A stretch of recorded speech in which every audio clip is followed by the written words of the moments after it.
Doctor Jay, buenas noches, les saluda Henry Ventura Quesada. Ya podemos dar inicio a la sesión de hoy. Hola, sí me escuchan, ¿no? Henry, ¿sí me escuchas? Claro y perfecto, doctor James. Claro y perfecto. Ya, perfecto, perfecto. Bien, entonces ya me escuchan, estamos todos muy bien en este momento. Eh,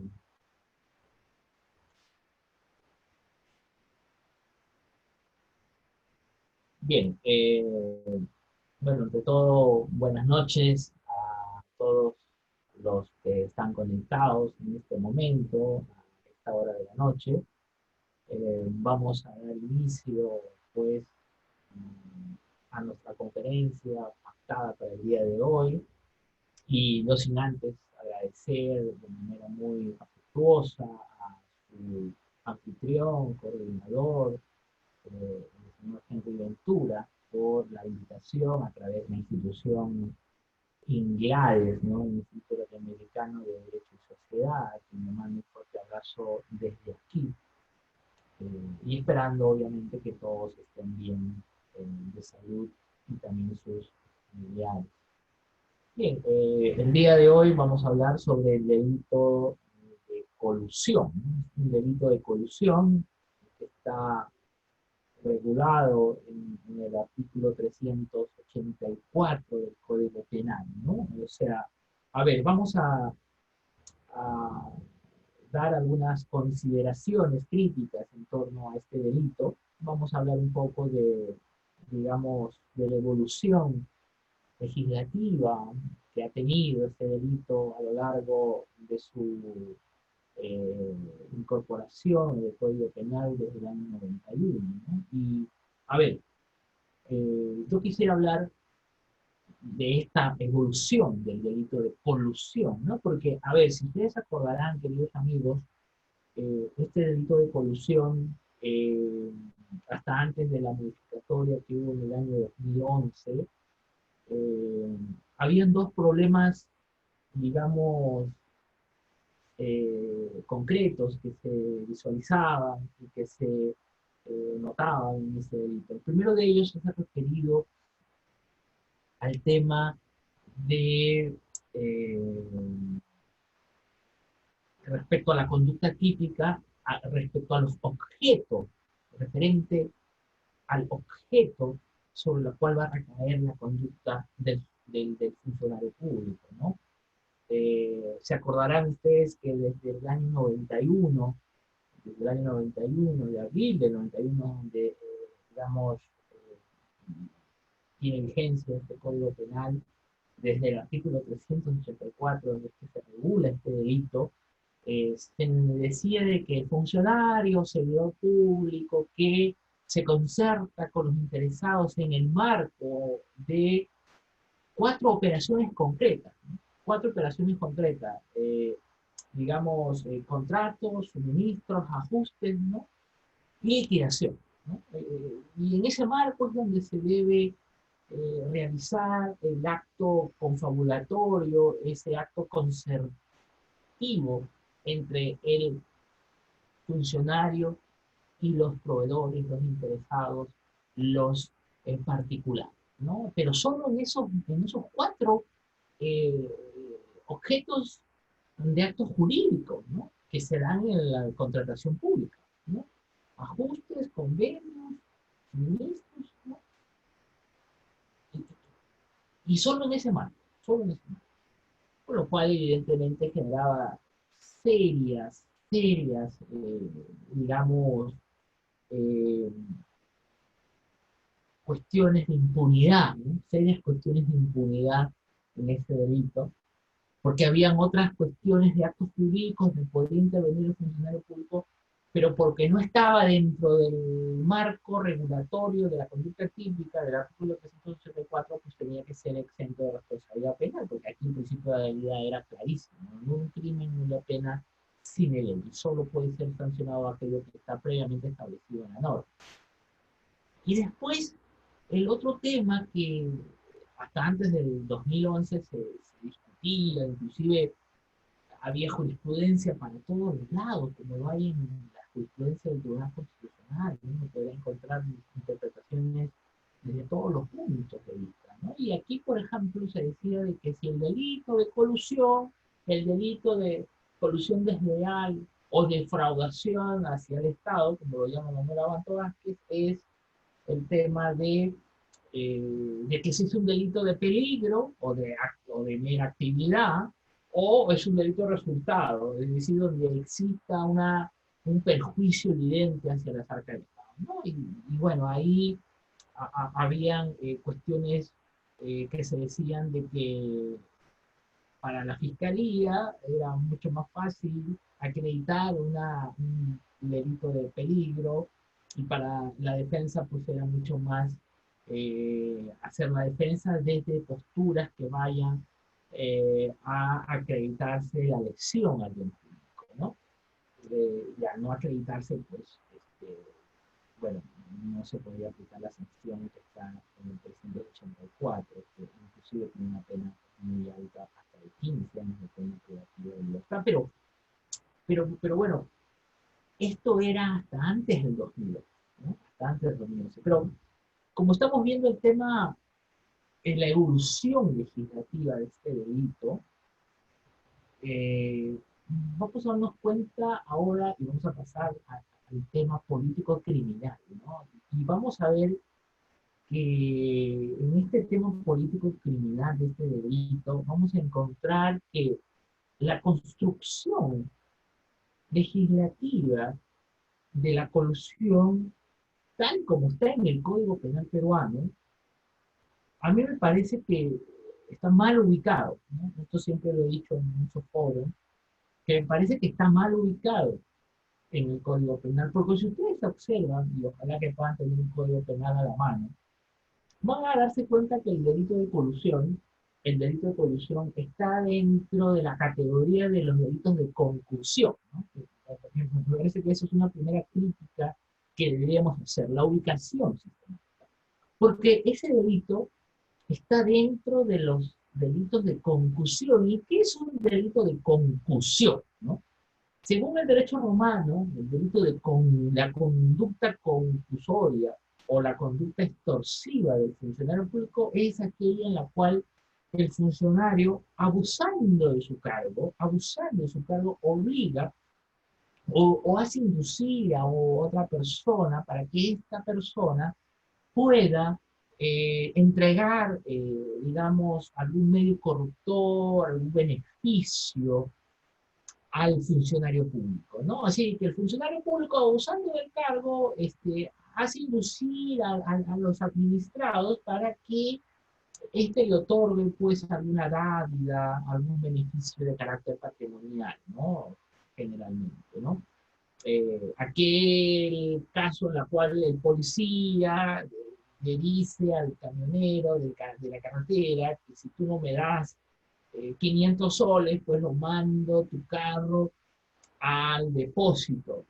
Y no hay otra opción, no hay rebaja, que si no lo haces lo voy a llevar al depósito y ahí va a permanecer por 2, 3 días, no hay guardián, pueden robarle, pueden desmantelar el auto, puede pasar mil cosas. Entonces, la víctima, entre comillas, el administrado, el camionero, pues cae en una situación de que no hay elección, no hay, digamos, no hay negociación, podríamos decir. Bueno, se ve constreñido hacia la voluntad demoledora del funcionario público. Entonces, es una conducta de concusión o aquella en la cual está el cobro indebido del artículo 383, que dice que también cometido por funcionarios públicos que, abusando también del cargo, exige a sus colegas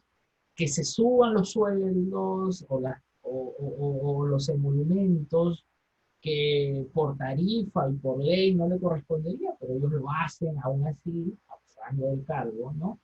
Para ello, ¿no? Entonces, siempre, digamos, la naturaleza jurídica de la conducta de confusión va de la mano con el abuso de poder, pero casi cercano al chantaje, casi cercano a la extorsión, donde no hay la libre voluntad de la persona, ¿no? Entonces, y de ahí 384, ¿no? 384 que es la colusión.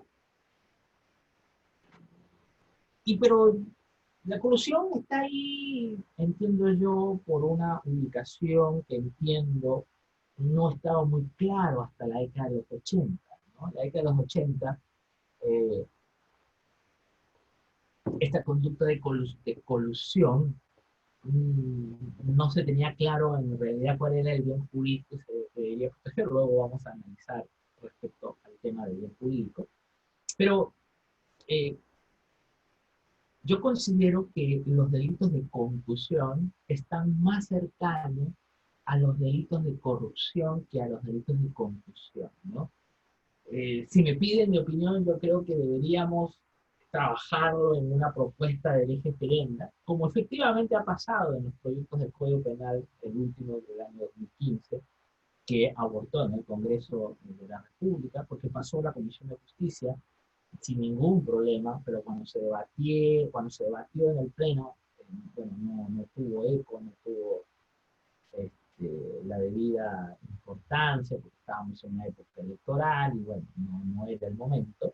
Pero ahí, en ese proyecto del año 2015, se ubicó de mejor manera el delito de colusión a los delitos de corrupción, inclusive porque considero de que hay elementos comunes, ¿no? Hay elementos intrínsecos que por su naturaleza están más cercanos a un cohecho que a una confusión, porque ambos necesitan la clandestinidad, ambos necesitan el oscurantismo, digamos, ambos necesitan que sean discretos para el hecho de que se realice esta conducta, ¿no? Se dan en escenario cerrado, no en escenario abierto, como se podría dar en un delito de robo, de hurto, donde hay una masificación de personas en el lugar donde se estaba realizando la conducta típica. Entonces, ese elemento de clandestinidad, ese elemento de ser un delito de escenario cerrado, hace que estemos más cercanos a un cohecho, y sobre todo porque si tenemos en consideración que justamente eh, al estar más cercano a un cohecho, debería la pena también ser cercana a, a a un cohecho, ¿no? O sea, el delito de colusión, y vamos a entrar aquí al tema de la sancionabilidad que actualmente tiene el código, nuestro tipo penal, el código penal, tiene hasta 15 años de pena privativa de libertad si es que hay un resultado lesivo, ¿no? Si hay un resultado lesivo, 15 años. Inclusive, hasta antes del año 2011, la discusión era que si se trataba de un delito de peligro o un delito de resultado lesivo, ¿no? Inclusive hasta antes del 2011 se decía de que cómo puede ser posible que en el delito de cohecho pasivo propio del artículo 393, tenía una pena privativa de libertad que iba hasta 8 años, ¿no?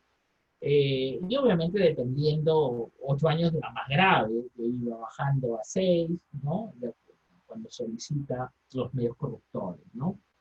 Pero, y en el delito digamos, de colusión, donde no hay una entrega de dádivas, no hay una aceptación de dádivas de medios corruptores, solo en la colusión se castigaba o se castiga, la conducta colusoria, la conducta concertiva entre el funcionario y el servidor público, ese acto confabulatorio entre un intraneos y un extraneos, solo se castiga eso.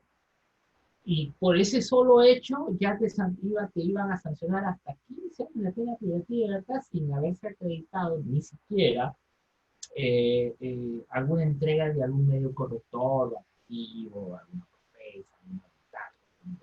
O sea, nada de eso se prueba en la colusión, solo mero concertar. Entonces, consideramos, o alguna parte de la doctrina consideró que aquí había un abuso en la sancionabilidad y en la política criminal represora, ¿no? Porque en cómo es que en el delito de cohecho, acreditándose el medio corruptor hasta 8 años, y en otro delito ni siquiera haberse acreditado la entrega, siquiera del medio corruptor, hasta 15 años. Y más aún agravado porque la prescripción de la acción penal, de acuerdo al artículo 80, 83 del Código Penal de la parte general, pues esto iba, se, digamos, se podía duplicar, ¿no? La prescripción de la acción penal porque el agraviado era el Estado, o sea, hay una afectación patrimonial, ¿no? Y bueno, y obviamente, pues se tornaba mucho más gravoso que los delitos de digamos, de lesa humanidad, ¿no? Mucho más grave era la corrupción que era un delito de lesa humanidad, tortura, genocidio. O sea, estábamos a ese nivel, a esa categoría hemos elevado el delito de corrupción, pero digamos, esto tiene esta realidad legislativa tiene una realidad criminológica, ¿no? Como todo delito, ¿no? Toda realidad legislativa tiene una realidad criminológica previa, que condiciona, evidentemente, las regulaciones típicas, ¿no? Y la corrupción no podría ser la excepción. Y más aún cuando los funcionarios públicos que administran fondos, digamos, cuando los funcionarios públicos administran fondos, creo que el legislador nacional ha aprendido la lección y ha dicho que en los dos escenarios donde existe una amplia administración de dinero del Estado y que el funcionario es el encargado de administrar de manera racional y adecuada y donde el Estado finalmente no se vea agraviado, perjudicado por esa mala praxis, por esa mala negociación del funcionario público, pues la política criminal ha sido de manera gravosa, gravosa, en sus dos escenarios. El primer escenario es aquella en la cual el funcionario público administra los fondos del Estado y se los agarra para sí, se los agarra para sí.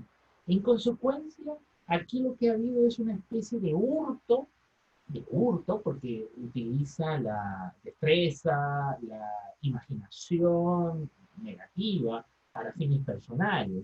Es decir, aquí no hay violencia, no hay amenaza con el robo, aquí lo que hay es una destreza del funcionario público de cara a sustraer los fondos, los caudales, los efectos pertenecientes al Estado para fines personales. Eso es especulado, eso es especulado. Es decir, aquella actividad o aquella conducta que realiza el funcionario del servidor público que se apropia o utiliza los fondos del Estado en caudales o efectos de, de uso de pertenencia al Estado para fines personales, para fines de uso personal, de beneficio personal o para beneficio de terceros, ¿no? Para beneficio de terceros. Entonces, en este caso, muy puntual, vamos a decir que en este escenario, el Estado le ha dicho al funcionario público, oye, si tú te apropias de dinero, de caudales del Estado, vas a ir encarcelado hasta 8 años. Y aquí me parece que hay también podríamos ver una suerte de disparidad en la tecnología, ¿no? En la sancionabilidad de estas conductas, porque si nosotros observamos el 387, que es el que regula el delito de peculado doloso, en su vertiente de apropiación o utilización, nos vamos a dar cuenta que el tipo base está sancionado hasta 8 años de pena privativa de libertad. Y si es agravado, es decir, si va a más de 10 unidades impositivas tributarias, hoy va a tener una pena privativa de libertad hasta 12 años. Entonces, consideramos de que, ¿cuál podría ser más perjudicial, ¿no? aquel funcionario que se agarra el dinero para fines personales o aquel funcionario que hace una mala negociación, porque en términos generales, queridos amigos, la corrupción no es más que aquella conducta en la cual el funcionario hace una mala negociación, perjudicando los intereses del Estado peruano. Eso es la colusión. No le demos más vuelta al asunto, amigo. La colusión es aquella conducta típica en la cual hay maniobras activas, tratativas previas realizadas por el funcionario público, ¿no? Y donde hay un beneficiario, podríamos decir, concreto, evidente, que es justamente el proveedor, ¿no? Es precisamente el interesado, el particular, el extraneus. Él es el beneficiario, de alguna manera, de esa negociación. La colusión no es más que aquella relación jurídica, podríamos decir así, relación jurídica, es un acto jurídico donde hay un proceso de contratación pública donde solo existe una negociación y solo existe una parte que se beneficia. Y la otra parte, que es el funcionario público, pues no hace nada, no hace la debida negociación, no hace la debida negociación buscando los intereses del Estado, buscando digamos, que el Estado no se perjudique en los términos de referencia que se ha marcado previo. Porque para eso te ponen ahí, para eso te ubican en esa relación contractual. Entonces, considero yo de que va a depender qué hecho es mucho más grave y por qué uno tiene mayor pena que el otro. Si en el peculado hay una sustracción donde te lo llevas a tu casa. La plata te lo llevas a tu casa para que tú te veas como el verdadero propietario de esa plata. Es decir, tú eres alcalde, tienes una partida presupuestal de 350.000 soles y tú te agarras 70.000 soles. Tú te lo agarras. No sé, haces tantas maniobras, administras esos dineros, o de repente no es la partida, sino es los fondos que tú recaudas producto de las cocheras, producto de las alquileres, de los parqueos de los parques, no sé, tienes entrada por varios lados, por varios bandos, y te agarras pues de manera progresiva, 10.000, 15.000, 30.000, y bueno, y te lo llevas a tu casa. Y tú dispones de ese dinero como si fuera tuyo. Eso no es mucho más grave que aquel funcionario que solamente se sienta en una mesa o está formando parte de un comité de selección y que bueno, no hace las negociaciones necesarias para que el Estado no salga perjudicado en esa parte.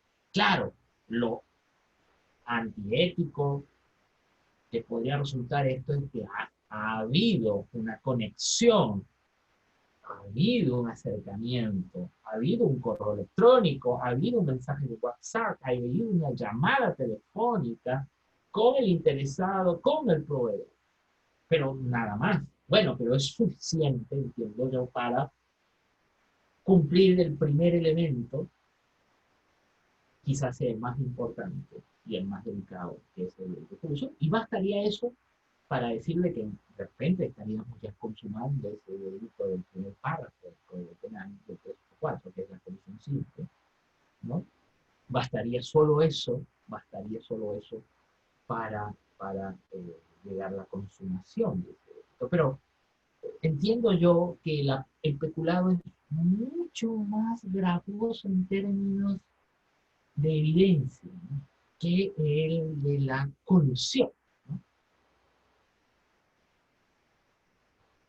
Pero ¿por qué la corrupción tiene hasta 15 años? Bueno, responde, repito, a una realidad criminológica. Y esa realidad criminológica me parece que la debemos entender porque creo que los casos que hemos podido ver desde la gran destape que hubo en la década del 2000, comenzamos el milenio con el destape de la corrupción Fujimori-Montesinos, ¿no? Y donde se pudo ver pues muchos de estos casos, ¿no? De colusión, de la compra de aviones, de Mirage, de la compra de artículos del Ministerio de Defensa, Ministerio de Interior. Entonces hemos visto, y los municipios provinciales, distritales, era pues caldo de cultivo para la corrupción. Entonces hemos podido ver cada año la sofisticación, la magnificación que ha tenido este delito en todo este tiempo, a tal punto que hemos tenido que agravar la conducta hasta 15 años de pena de libertad, y esa aún la hemos mantenido en tiempos actuales en la colusión agravada. Eh, Entiendo yo de que, por ejemplo, en tiempos de pandemia, como la que estamos viviendo, y antes de entrar a la descripción típica, me parece importante ver este tema del delito de colusión en tiempos de pandemia, porque hemos visto desde más o menos abril, ¿no? Desde abril hasta este tiempo, hemos visto muchos casos, ¿no? De, digamos, de compra-venta, por ejemplo, de ventiladores, ¿no? Que hubo, por ejemplo, hubo una partida presupuestal, de millones de soles, para esta compra, por ejemplo, 25 ventiladores que más o menos salían a $50.000 cada ventilador, y se iban a comprar 50 ventiladores. Entonces, en el mercado eh, estaba costando $25.000, ¿no? Y acá se puso como que cada ventilador valía $50.000. Claro, estamos en épocas de estado de emergencia, estamos en temas de que no hay una escasez de estos bienes, pero habría que evaluar, ¿sí? ¿No me escucha? ¿Aló? Sí, lo escucho, doctor. Claro, muy bien. Sí, sí me escucha, Henry. A ver, sí, porque me dicen de que como que no me escuchan. ¿Sí? Sí se escucha. ¿Sí? Sí, doctor, se escucha fuerte y claro. La señal está muy bien. Perfecto, perfecto. Bueno, solamente... Ya, bien. En todo caso, les iba diciendo de que hemos visto que en tiempos de pandemia este tema de la polución digamos, se ha visto mucho más agresiva su comisión, ¿no? Porque entendemos de que, por ejemplo, en una de las modalidades criminológicas que se ha podido ver en estos casos es que una de las modalidades para la realización de este delito es la sobrevaluación de los precios, que es una modalidad muy recurrente en estos tipos de casos. Y hemos visto en los casos de los ventiladores que en abril el Ministerio de Defensa hizo estas compras y donde se viene investigando. Inclusive fue un tema del cambio de ministro del Interior, ¿no? Por esta escandalosa compra que se hizo, y hay una sobrevaluación, ¿no? Al menos hay una sospecha inicial simple, como lo dice un acuerdo plenario, para iniciar las investigaciones. Después, en estos tiempos de pandemia, donde se hace mucho más agresiva su comisión de estos delitos, donde parece como que el funcionario aflora esa suerte de alma, digamos, corruptora, de esa alma de sacar provecho ante una situación de emergencia sanitaria como la que estamos viviendo. Así, por ejemplo, el tema del bono, ¿no? Del bono. ¿Se acuerdan de que hubo personas que se ponían en la cola para cobrar los bonos de 380 nuevos soles, que son los primeros bonos que se dieron en abril, y donde había personas que suplantaban la identidad de otra persona? Aunque eso no podría ser técnicamente colusión, más entiendo yo que podría ser más peculado, eh, o esa alma corruptora de las personas, ya no solamente de los funcionarios, sino también de las personas que tratan de sacar provecho para, digamos, para entregar víveres, canastas de primera necesidad, y también suplantaba a personas que estaban muertas y decían que estaban vivas. Los alcaldes, que inclusive se ve en las noticias, en los medios, que los alcaldes de muchos distritos del país están siendo procesados por la entrega de víveres a personas que no estaban figuradas en el patrón previamente. Entonces, aunque más podría ser esto especulado que colusión, pero lo que quiero evidenciar es esa, digamos, conducta corruptora que a veces, o esa conducta de no cumplir la norma de la sociedad peruana, ¿no? Inclusive en tiempos de pandemia se ha visto a algún doctor COVID, me acuerdo de un caso de un chino que en Breña, de acá cerca, decía de que él estaba haciendo pruebas rápidas y que eran del Estado. Bueno, esas pruebas rápidas las hacía el Estado y él sustraía esas pruebas para hacerlo de manera personal. Podríamos discutir, bueno, a mí me parece que hay especulado ahí en ese tema, pero hemos visto que en tiempos de pandemia los funcionarios públicos no descansan, no descansan, y aún más se vuelve más agresiva este comportamiento. Pero bueno, vamos a ver en este tema de la corrupción, y ya entrando al tipo penal, vamos a desmembrar el tipo penal, vamos a hacer un análisis de este tipo penal. No sin antes, no sin antes hablar un poco del bien jurídico, ¿no? Creo que todo análisis de los tipos penales, de la parte especial o de la legislación complementaria, debe partirse del análisis de esto. Me parece que en este tipo penal, como cualquier delito de la parte especial, pues hay dos bienes jurídicos, sobre todo cuando se habla de los delitos de la administración pública, ¿no? Delitos contra están aceptados en el capítulo 18 del Código Penal. Y bueno, hay un bien jurídico amplio, un bien jurídico genérico, que es la administración pública, evidentemente, pero hay un bien jurídico específico, que es justamente aquella que dice que en el delito de colusión lo que se protege es los intereses, dice, ¿no? Los intereses que tiene que resguardar los funcionarios públicos en el marco de un proceso de contratación con el Estado. O sea, donde el funcionario público debe resguardar la buena fe en la relación contractual con los particulares. Es decir, en otras palabras, cuando tú te sientas a negociar con un particular, el funcionario público debe sacar la cara por el Estado y debe dejar el alma, como en una cancha de fútbol, en una relación contractual. Y donde el Estado no se debe perjudicar. O sea que tú debes ser un buen negociador, en otras palabras. Dicho esto, por ejemplo, si nosotros podemos citar alguna jurisprudencia en torno al bien jurídico, vamos a dar cuenta que, por ejemplo, la Corte Suprema ha establecido que en el delito de colusión, ya en el tema del bien jurídico individual, del bien jurídico, digamos, concreto, a su vez hay dos bienes jurídicos, ¿no? Si podemos ver, ¿no? Por ejemplo, en este recurso de nulidad 874/2018 Cañete, se ha dicho que la actuación, que hay dos bienes jurídicos. Lo primero es la actuación conforme al deber que importe el cargo. Eso es lo que ha dicho la Corte Suprema.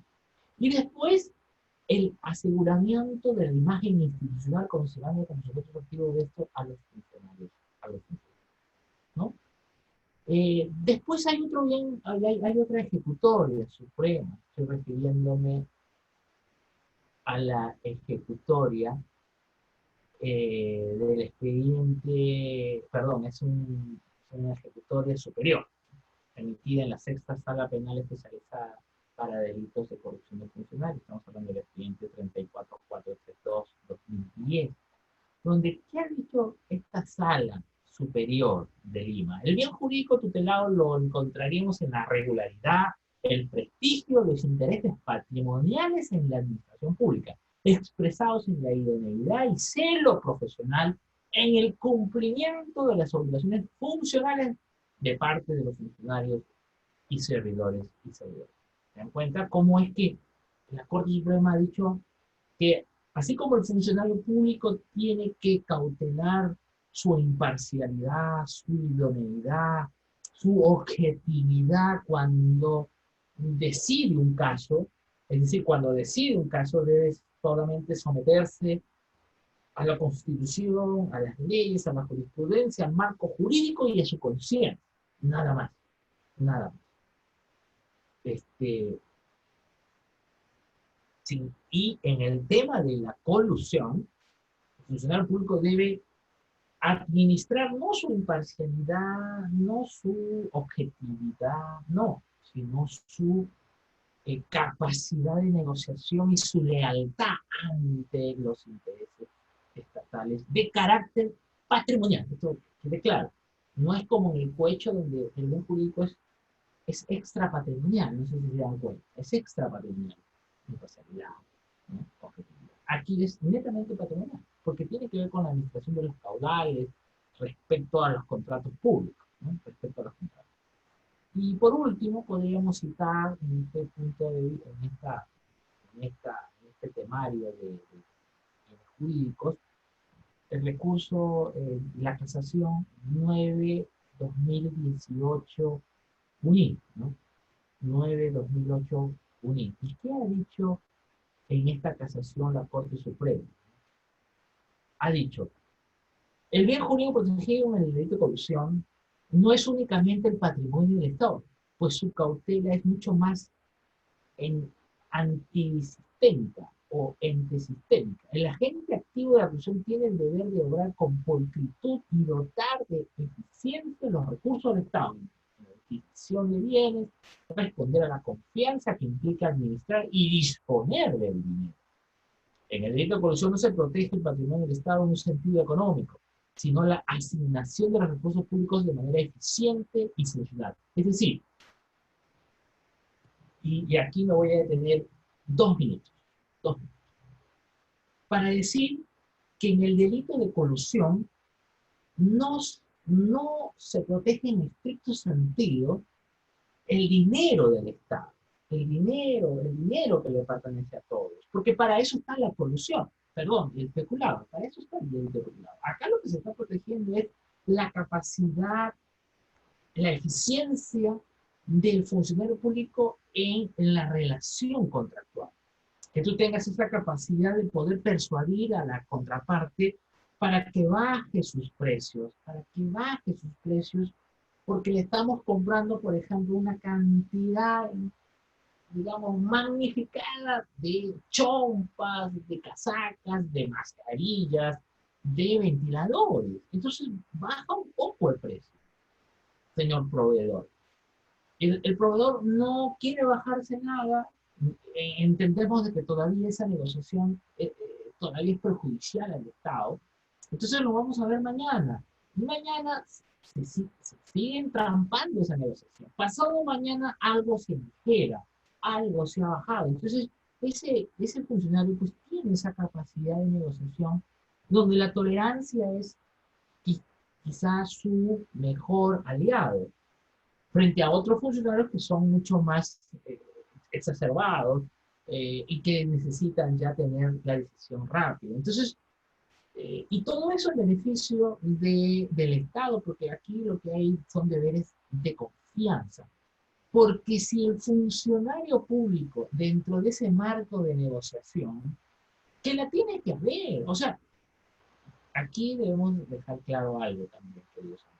O sea, no es el hecho de que yo me contacte con el funcionario y con el proveedor. No es que se esté reprimiendo las llamadas que se puedan hacer entre el funcionario y el proveedor, porque hoy, más que nunca, se está dando a conocer y a fomentar el tema de, eh, digamos, de los contratos entre privados, de gobierno a gobierno, que están muy de moda, o de particulares con el Estado, donde funcionan como aliados como socios estratégicos privados y públicos para hacer, por ejemplo, una obra de gran envergadura, como puede ser el tren eléctrico, como puede ser, digamos, la construcción de un balneario, de una ribera de los ríos, o sea, construcción, o el aeropuerto donde hay, digamos, eh, escenarios privados y públicos, y donde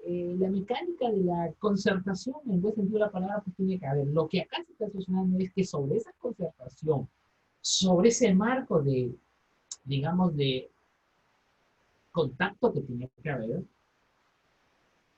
pues el Estado no salga perjudicado.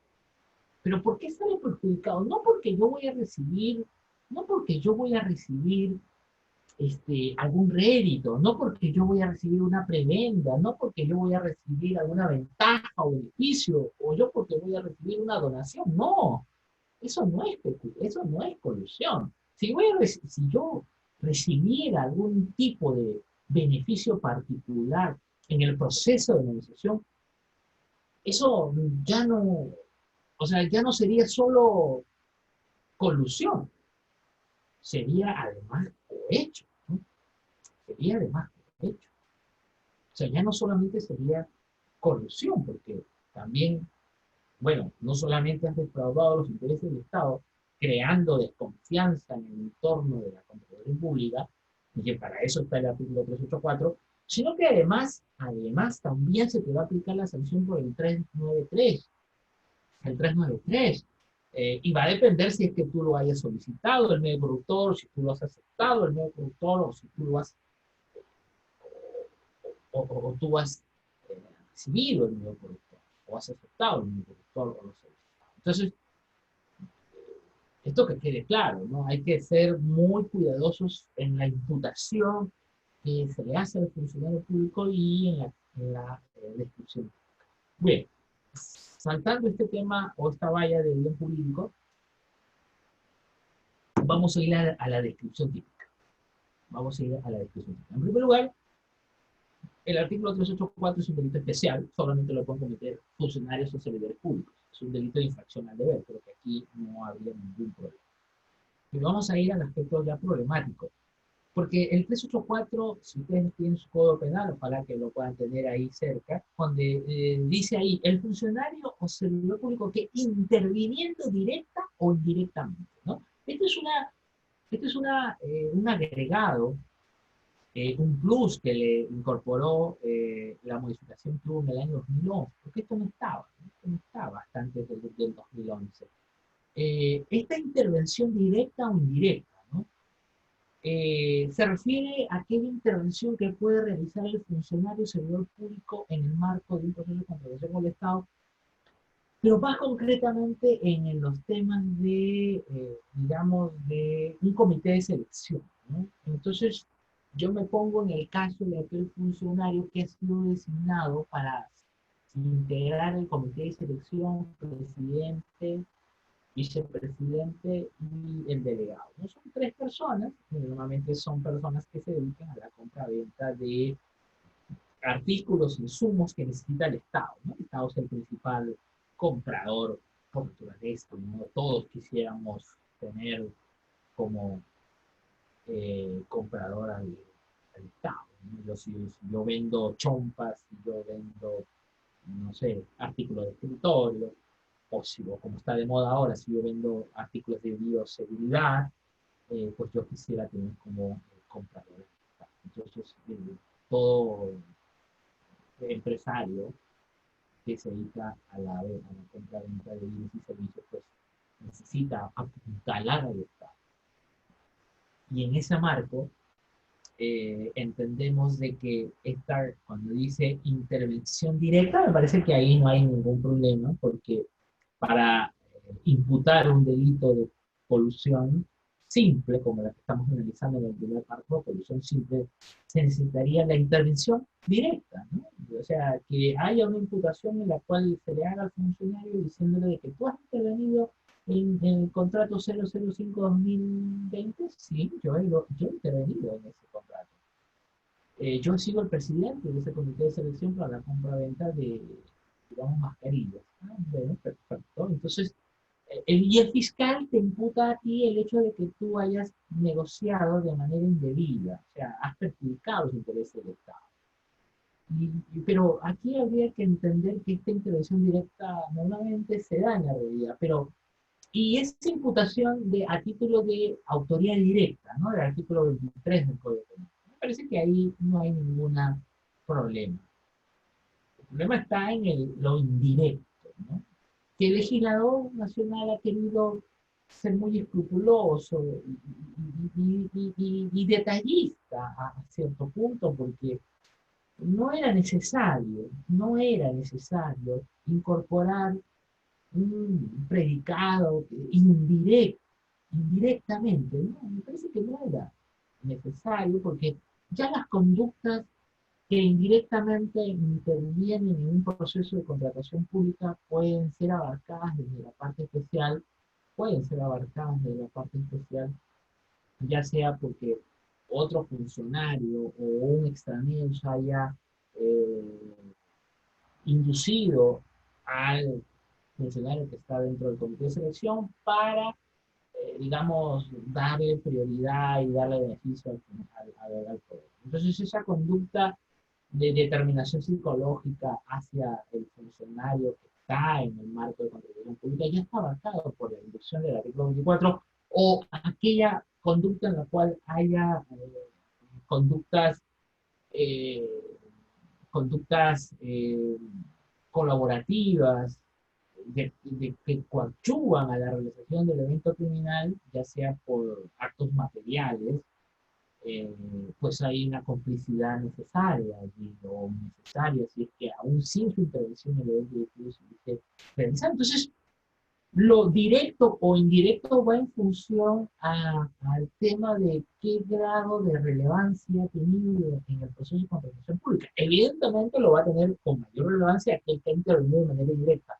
pero los que intervienen de manera indirecta, es decir, si en un contrato público está la firma de los que intervienen, pero aquellas personas que no necesariamente intervengan en ese contrato, pero que, no sé, que han necesitado el apoyo, el apoyo para la realización de ese contrato, por ejemplo, estamos hablando de los asesores, estamos hablando de las secretarias, eh, bueno, asesores ad honorem, lo que fuera, pero que intervienen de manera indirecta, pero que pueden ser comprendidos en un proceso penal tranquilamente en función a estos marcos de inducción o complicidad.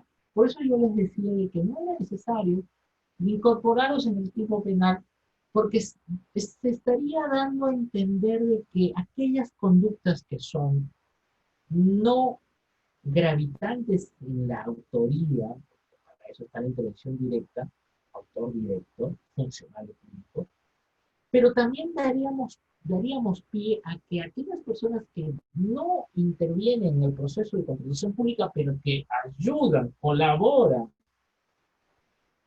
aceleran el proceso de contratación, también estarían siendo autores. De y que aquella persona de repente que ha influido o ha colaborado, pero que no se ha coludido, no ha concertado, solo ha, no sé, de alguna manera ha colaborado con el funcionario público que sí es que sí se ha coludido con el interesado, pues sería autor también. O podría ser, podría ser interpretado como autor, pero claro, aquí ya tendríamos que ser mucho más rigurosos en el principio de la legalidad, porque aun cuando este sujeto de manera indirecta intervenga en un proceso de contratación, pero que no se ha coludido, que no se llegó a coludir, a mi juicio, esa persona no podría ser catalogada como autor por el principio de legalidad. No podría.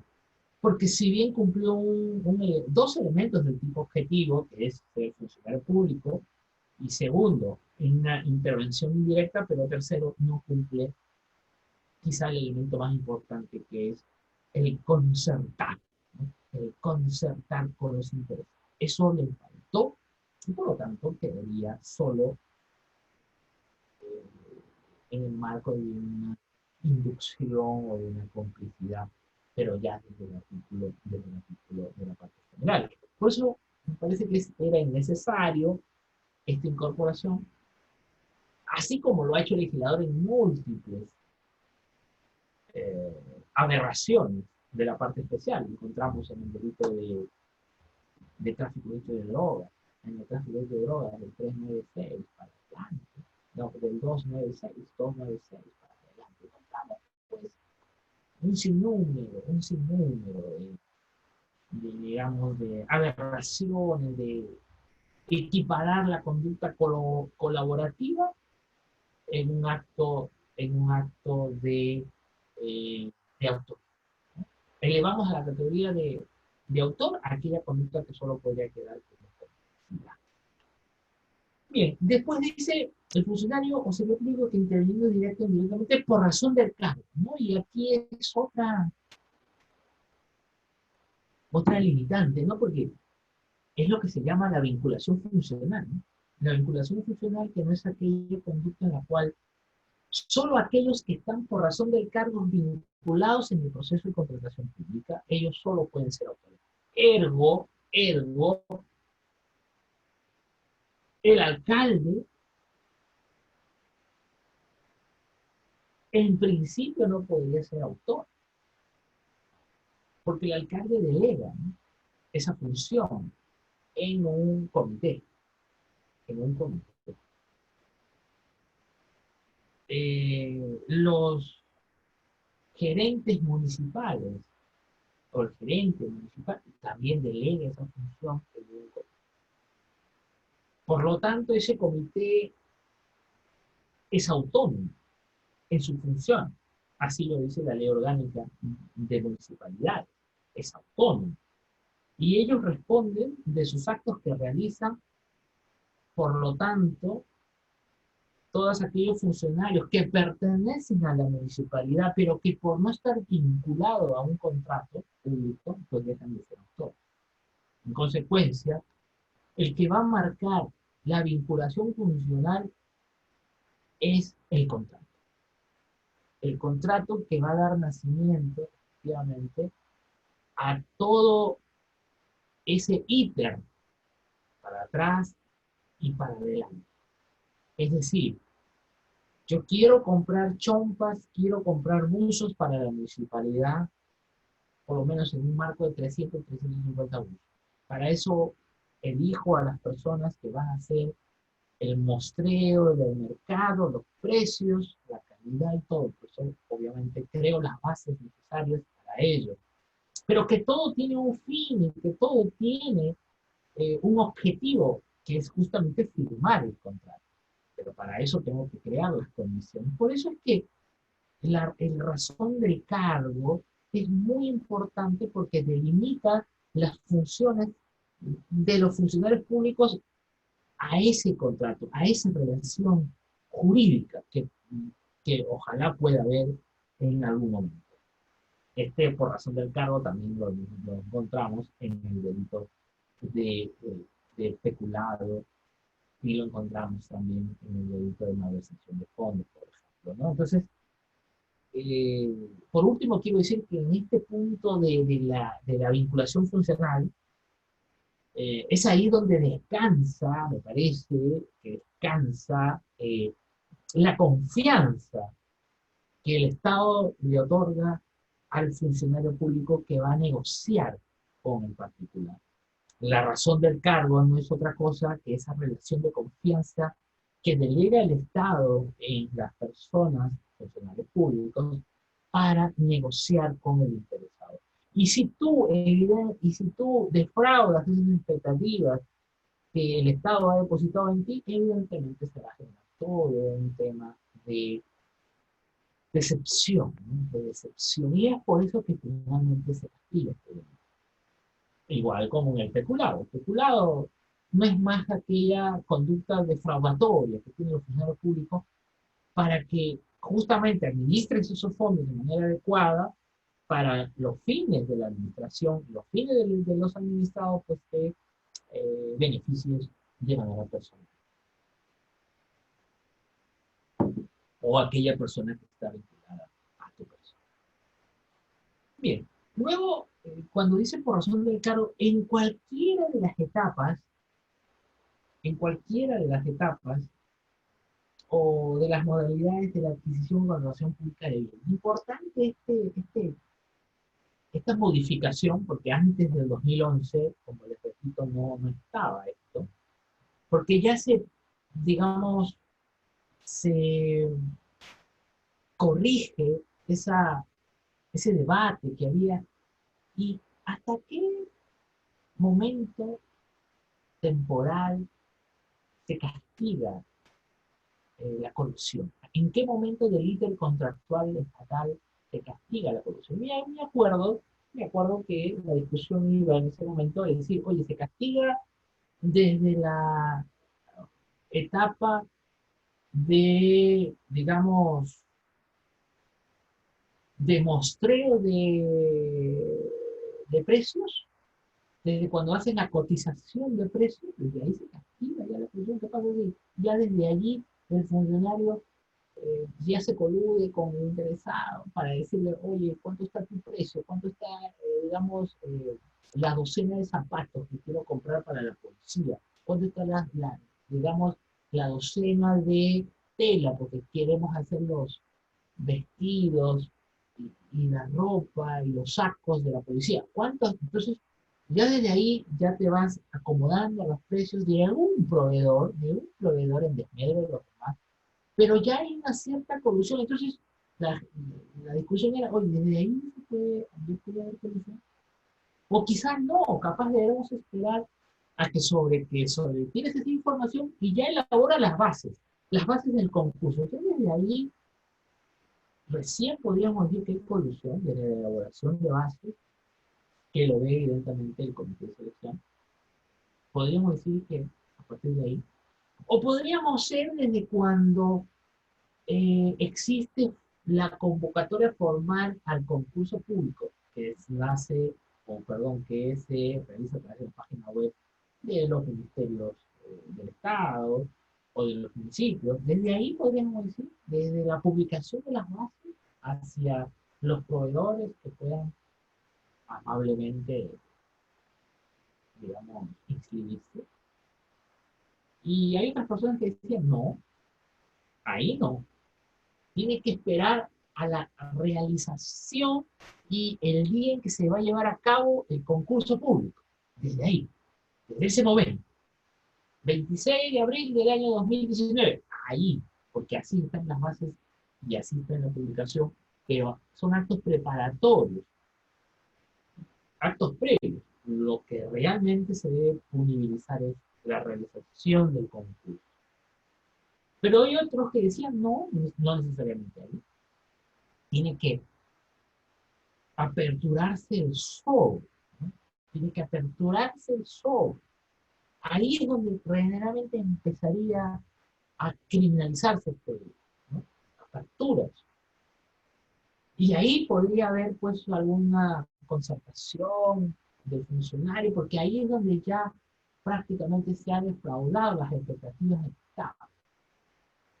Porque ahí todavía no está en pie el tema de desembolso libre, ¿no? Porque como había esa concepción de que el peculado necesitaba el desembolso económico, y ahí, a partir de ahí, recién podríamos, digamos, avisorar alguna consumación del delito, porque se decía que el delito era del resultado, y obviamente de la apertura de sobres todavía no había nada, y menos aún de la publicación de las bases, y menos aún de la cotización de precios. O sea, por eso es que había esa tesis de que se decía de que tenemos que esperar a la suscripción del contrato. Porque con la suscripción del contrato, que sería la otra tesis, ya la quinta tesis, decían que con la firma del contrato y con la entrega de los cheques y con la firma ahí pues se da todas las transferencias a partir de allí, con la firma del contrato, ahí sí podríamos decir que hay punición del delito.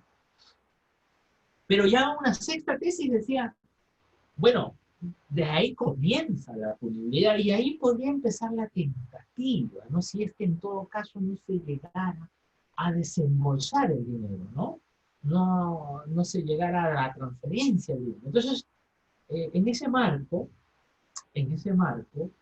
digamos, se producía una suerte de delito continuado o delito permanente, porque luego de la firma del contrato público venía la ejecución del contrato. Y en esa ejecución del contrato, sobre todo cuando esto se veía mucho en el tema de obras públicas, ¿no? De obras públicas, ¿no? Por ejemplo, vamos a hacer un parque, vamos a parchar las pistas, vamos a hacer un puente. Entonces, en estos casos, sobre todo en obras públicas, había el tema de la ejecución del contrato y las famosas adendas, ¿no? Y las famosas adendas, pues, como ustedes saben, ya no necesitan renegociarse, ya no necesitan formar comité de selección.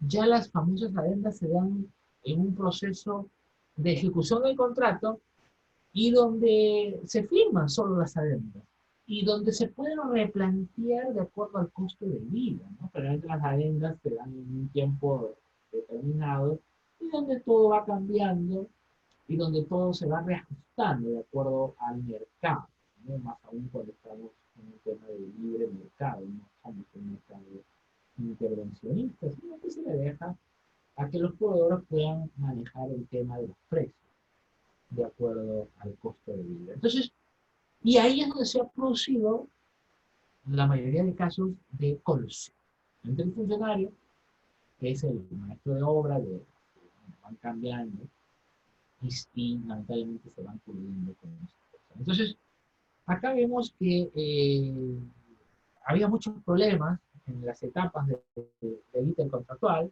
y esto se ve con mayor fuerza en los temas de obras públicas de gran envergadura, y no se veía también en los temas de adquisición directa, ¿no? Que era hasta 10 unidades de imposibilidad tributaria. En las adquisiciones directas pues no hay todo este íter donde, por ejemplo, no había ese concurso de base donde intervienen 3 o 4 personas y donde cada uno pone su precio y donde evidentemente el funcionario delegado decide. Pero en una adquisición directa lo decide el funcionario, listo, o podría estar sujeto a una colusión negativa, bueno, hay un desfalco del Estado, podría haberse consumado un delito de colusión, pero como es de poca monta, 10.000 soles, 12.000 soles, entonces no había mucha necesidad en accionar penalmente. Entonces, pero ya eso cambió, ya a partir del año 2011, y además esto ayuda a que ahora se hable de colusión simple y colusión agravada, ¿no? La colusión simple precisamente castiga cualquiera de estas 6 fases del ítem contractual. Estamos hablando desde la etapa de cotización de precios, desde la etapa de la elaboración de bases, desde el tema de la publicación de las fases, desde la apertura e instalación de los sobres, o desde la firma o suscripción del contrato, o desde la ejecución del contrato. En cualquiera de estas fases puede haber conductas concertivas, conductas confabuladoras del funcionario con el interesado, y desde la etapa, desde la primera etapa, desde la etapa embrionaria del intercontractual, podría haber colusión simple. Claro, porque la colusión simple es solo y llanamente el hecho de concertarse, ¿no? No necesitas que se defraude los intereses del Estado. Por eso la lógica de la colusión simple es solo pensar en aquella conducta o maniobra confabulatoria del funcionario con el interesado, en un marco de contratación pública, nada más. Por eso es un delito, digamos, de mera actividad, podemos decir, es un delito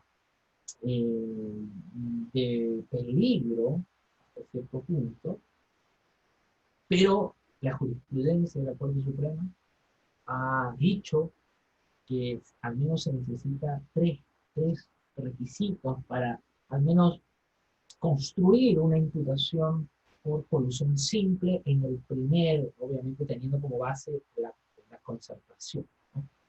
Tres requisitos. El primero de ellos es que la concertación debe darse en el marco de una conducta clandestina, ¿no? Eso me parece que es importante. Por eso es que uno de los requisitos de la concertación es la clandestinidad, ¿no? Aquella conducta en la cual se ha hecho sin conocimiento de los demás sujetos que intervienen en el proceso de competencia. O sea, la clandestinidad no es hacer algo bajo la mesa, no es oscurantismo. La clandestinidad va en función al no conocer que los otros competidores, digamos, al desconocimiento de los otros competidores, el conocimiento de que uno de ellos ya está negociando con el interesado, perdón, con el Estado, sin recibir nada a cambio, sin recibir nada a cambio, obvio, ¿no? Esto que quede claro, ¿no? Y esto se ve muy claramente en la jurisprudencia, ¿no? En la jurisprudencia 561, ¿no? Perdón, en la Ejecutoria Suprema del 16 de junio de 2013, en el expediente 3611-2002. Repito, en la Ejecutoria Suprema del 16 de junio de 2003, en el expediente 3611-2002, Guánico, se ha dicho que el acuerdo clandestino, que para la concurrencia de la colusión ilegal es necesaria la concurrencia de los siguientes elementos. El acuerdo colusión entre dos o más personas para lograr un fin ilícito. ¿Se dan cuenta? Obviamente, esta conducta clandestina tiene que realizarse de manera subrepticia o simulada, a fin de ocultarla o disimularla, ¿no? ¿Se dan cuenta? Esta característica que se le hace subrepticio hace que justamente se le asemeje o existan zonas fronterizas con el cohecho. Y obviamente no queda más decir que la prueba por excelencia es la prueba inicial, ¿no? O sea, para justamente hilvanar unos datos de manera conducente, plurales, aprobados estos indicios, llamadas, correos, testimonios que dan a entender de que había una concertación. Tú construyes, digamos, que ha habido una conducta clandestina, surrepticia, oculta. El segundo requisito, me parece, para el tema de la concertación es que tiene que ser defraudatorio. Es decir, no tiene que ser permitida por la ley. ¿Por qué? Porque la ratio legis de este delito es la defraudación, el engaño, el ardid, la deslealtad que muestra el funcionario hacia los intereses del Estado. Ojo que no está recibiendo ninguna prebenda, ninguna ventaja, ¿no? Porque si eso ocurriría, repito, estaríamos en el delito también de cohecho. Entendemos de que la concertación tiene que ser defraudatoria, es decir, que cuando yo me reúno con el interesado, digamos, el proveedor, el empresario, yo lo tengo que hacer yendo con un objetivo que es justamente, caramba, quiero perjudicar al Estado. Si esto vale $10,000, y cuando en realidad eso vale solo $7,000 en el mercado, pues yo firmo por $10,000 y punto. Firmo $10,000. Pero después cuando hacen las investigaciones la fiscalía demuestra en base a criterios de mercado, con contadores, financistas, con estudio de mercadeo, demuestran que eso valía $7,000. Ese ventilador valía $7,000 en el mercado, por Dios. ¿Cómo pudiste firmar $10,000? Bueno, esa sobrevaluación de $7,000 es un perjuicio al Estado y por por eso te vamos a castigar. Por eso te vamos a... Ojo, que no se demostró que él recibió esos $3.000, ojo. Porque si los recibió, te vamos a castigar también por todo. Porque, digamos, hay una infracción a un deber funcional, justamente motivado por la parcialidad. Normalmente podríamos decir que no se dan estas dos cosas, ¿no? El escenario es así, o sea, uno por sentido común o por las máximas de experiencia podría verse, podríamos demostrar que un funcionario público cuando hace una negociación donde perjudica al Estado, pues no lo hace gratis, ¿no? O podríamos pensar que ahí no hay ninguna gratuidad, ahí debe haber algo, o debe haber una ventaja que debe sacar el funcionario. Pero bueno, eso es otra. Acá lo que se castiga es la concentración clandestina y que sea defraudatoria. Claro, pero uno podría decir, oye, pero si yo me he concertado, sí, clandestinamente, también, porque he tenido que ir a su casa, he tenido que tomar un café, he tenido que tomarlo, persuadirlo, en detrimento de los demás sujetos, sí, en detrimento de los demás sujetos, pero ¿para qué? Para lograr precisamente la compra de mascarillas que necesitamos para los pueblos jóvenes de Lima. La gente se está muriendo y necesitamos ya de una vez concretar ese plan. Pero yo me he reunido clandestinamente, sí, me he reunido, pero no para defraudar, sino para beneficiar. No para defraudar, sino para beneficiar patrimonialmente al Estado. Es decir, que lo que estaba en el mercado, $10.000, estaba $10.000 y yo lo he rebajado a 6.000. Entonces, el Estado, porque normalmente en el mercado está 10.000. Eso es su precio en el mercado, de todos. O sea, ¿qué hacer? ¿Te das cuenta? O sea, el Estado se ahorró $4.000. Solamente, digamos, en un ventilador hemos comprado 50. ¿Cuánto se ha ahorrado el Estado? ¿Cuánto se ha ahorrado? Entonces, claro, ahí en esta conducta hay clandestinidad, pero no hay Estado. Eso es algo que es una conducta que de alguna manera se debe replicar en muchos casos. No entiendo yo que en muchos casos. Sí, ese acuerdo cruzado finalmente no existe. Y la tercera, digamos, requisito es que este acuerdo, tiene que ser mediante conductas activas, ¿no? Mediante conductas de acción, ¿no? O sea, que esa concertación se realice eh, mediante acciones sucesivas o coetáneas a la concertación. En consecuencia, se debe descartar la imputación por omisión, ¿no? Creo que en esto la jurisprudencia de la Corte Suprema ha establecido que la concertación necesariamente tiene separación. Eso de omisión impropia en los delitos de infracción al deber generalmente no se da, ¿no?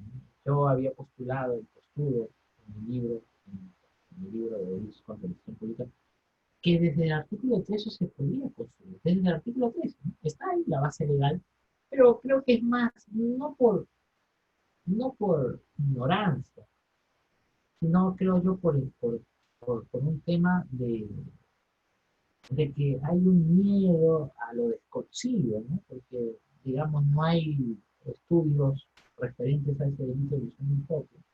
Yo saqué un libro allá en el año 2009 referente a este tema, y donde puse en evidencia los requisitos que se necesitan para la imputación penal. Para la imputación penal, claro, es una imputación que le sirve a la fiscalía más que a la defensa. Pero creo que serviría para posición de garante, el tema de hacer un resultado para delitos solo de resultados, ¿no? Pero bueno, entonces, eh, la Corte Suprema ha dicho que no, que solamente por conductas activas se podría llegar a la concertación. Claro, si vemos desde desde los verbos rectores de la parte especial, pues todos los delitos están construidos por conductas activas: matar, presionar, defraudar, estafar, violar, claro, pero podríamos construir desde el artículo 13 conductas.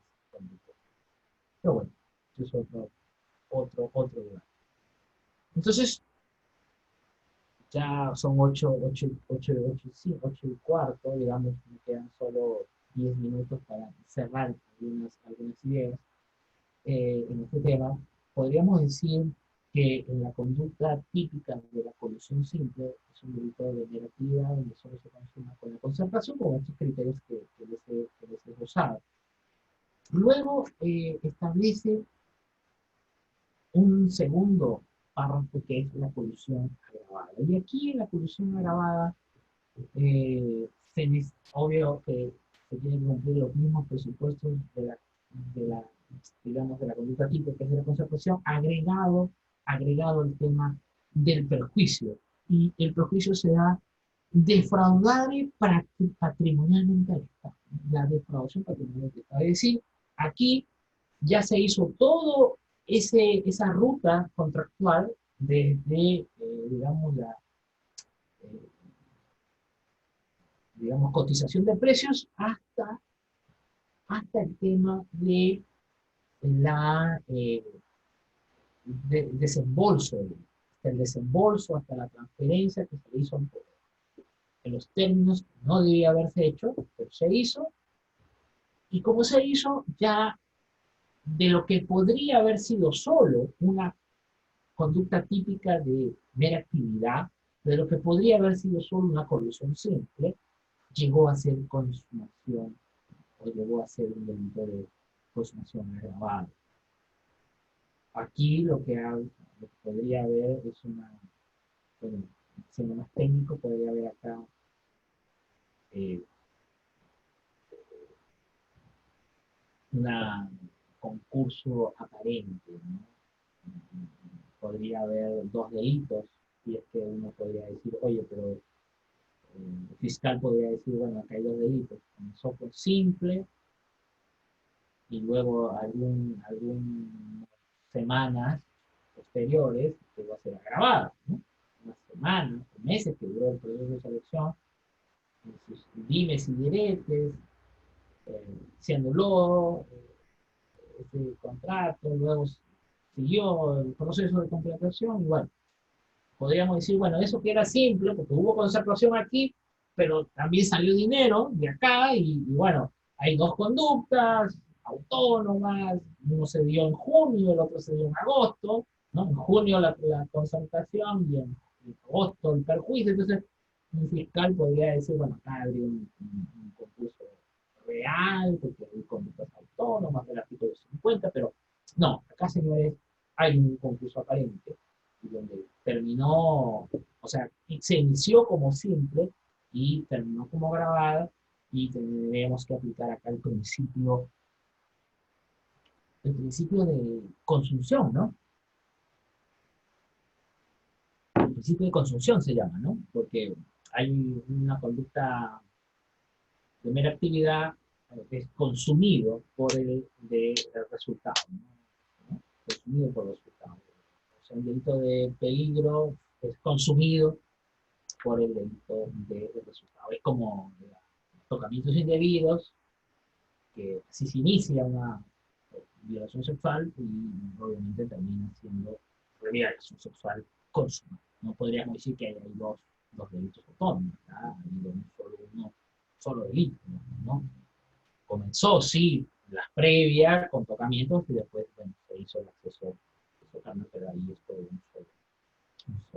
ese mismo criterio tendríamos que bien, me quedan 5 minutos, 5 o 6 minutos para hablar sobre el tema del tratamiento penal del interesado. ¿Por qué? Porque el tipo penal dice concertar con los interesados, ¿no? Concerta con los interesados para defraudar. Se está hablando que el objetivo del funcionario es justamente concertar para defraudar, es decir, para perjudicar, para engañar al Estado.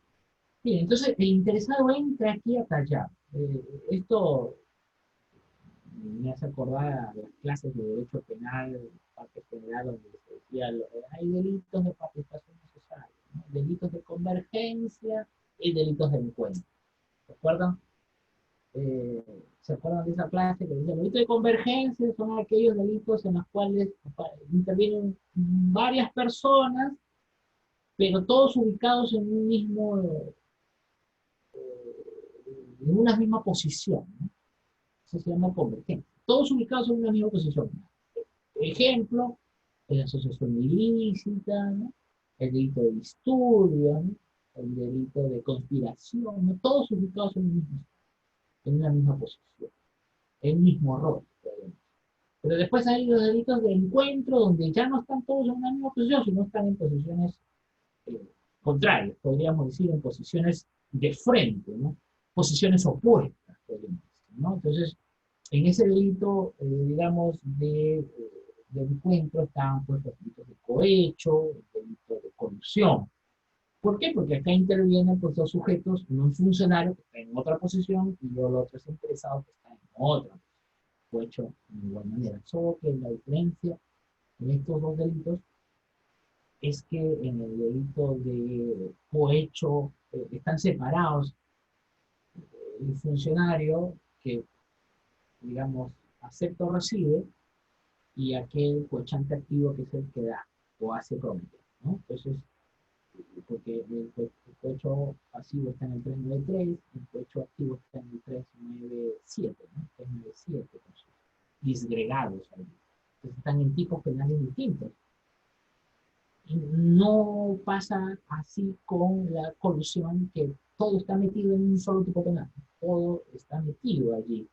El 384 trabaja los sujetos activos, funcionarios del servidor público, que serán siempre los activos, los sujetos activos, los agentes, pero a la vez, dentro de ese escenario de descripción típica, incorpora a los interesados, pero no es que los hace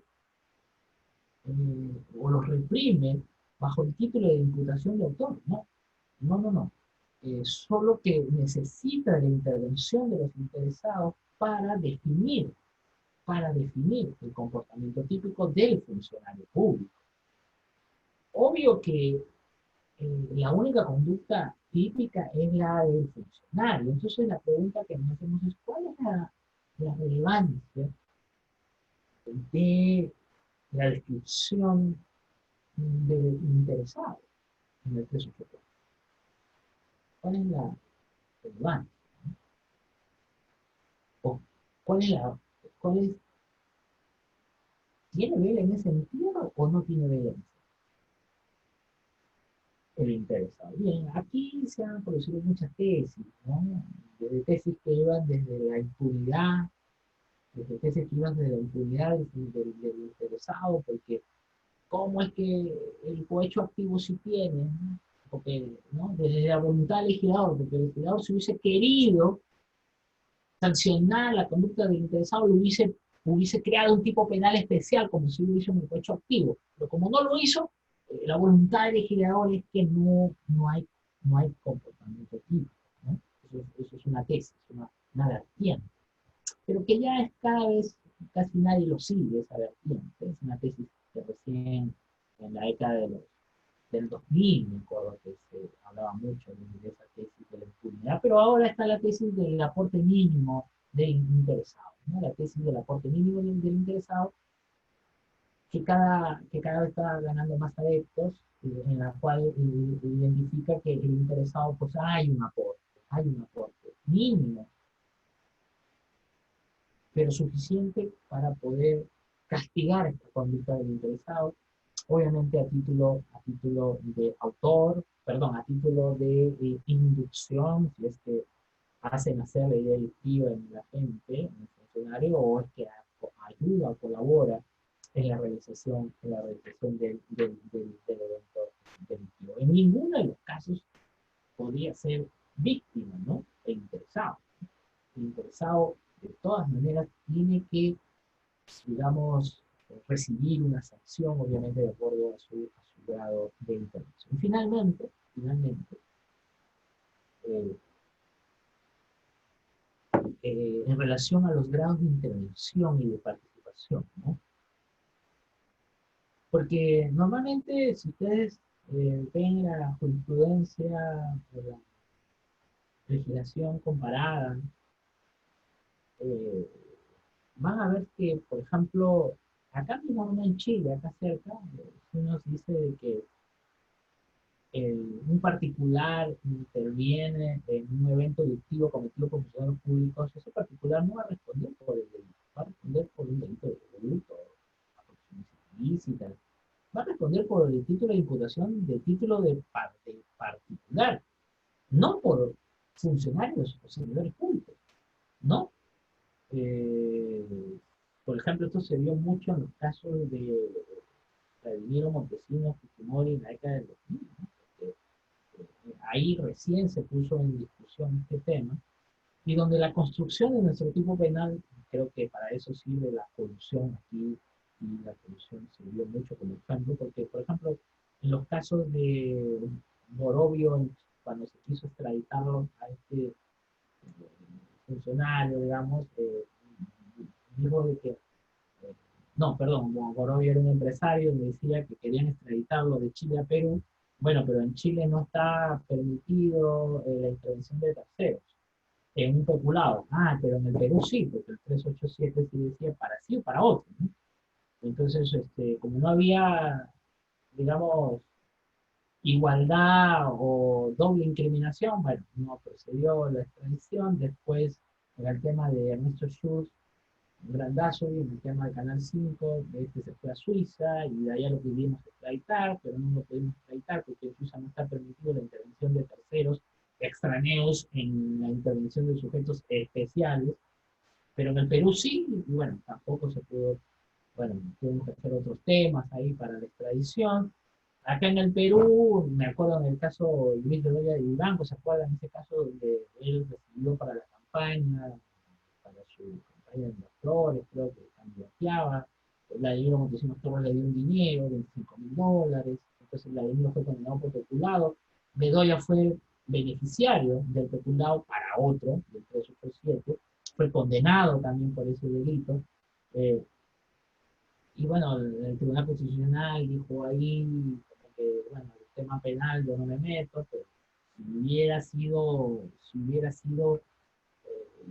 juez penal, pues estaría bien sancionado. Entonces, ¿a qué quiero llegar con todo esto? De que en el Perú, pues, está permitido la intervención de terceras personas, extraneos, en la intervención de intraneos. Eso está permitido porque acá en el Perú, sobre todo a partir del año 2017, ¿no? Enero de 2017, se incorporó en el segundo párrafo del artículo 25 del Código Penal la tesis de la unidad de título de imputación, ¿no? Aquel cómplice que interviene en un proceso, una conducta de funcionario público, ¿no? Entonces, eh, ya se hizo ya hay una realidad legislativa, no obstante de que la jurisprudencia antes se había discutido, sobre todo en el caso de la ex alcaldesa de Santa, me acuerdo que en un fallo muy polémico del doctor Javier Villestein, donde él se adhería a la tesis de la ruptura del título de imputación y dejó exento de responsabilidad penal digamos, a los cómplices extrañeos que intervienen en un delito de enriquecimiento ilícito. Solo condenado a la alcaldesa, pero no al marido que tenía todos los bienes. No hay, o sea, tenemos que romper el título de imputación. Bueno, después hubo otros casos en los cuales sí nos hemos adherido a la unidad del título de imputación, pero luego esto ya se ha eh, quedado solo en una anécdota, y creo que el legislador se ha adherido a la unidad del título. Bien, son 8:30, bueno, hemos empezado a las 7 punto, la verdad que habíamos otros temas para poder discutir. Yo voy a dejar aquí mi intervención y agradeciéndole pues su amable atención. Entonces, yo me despido con todos. Buenas noches.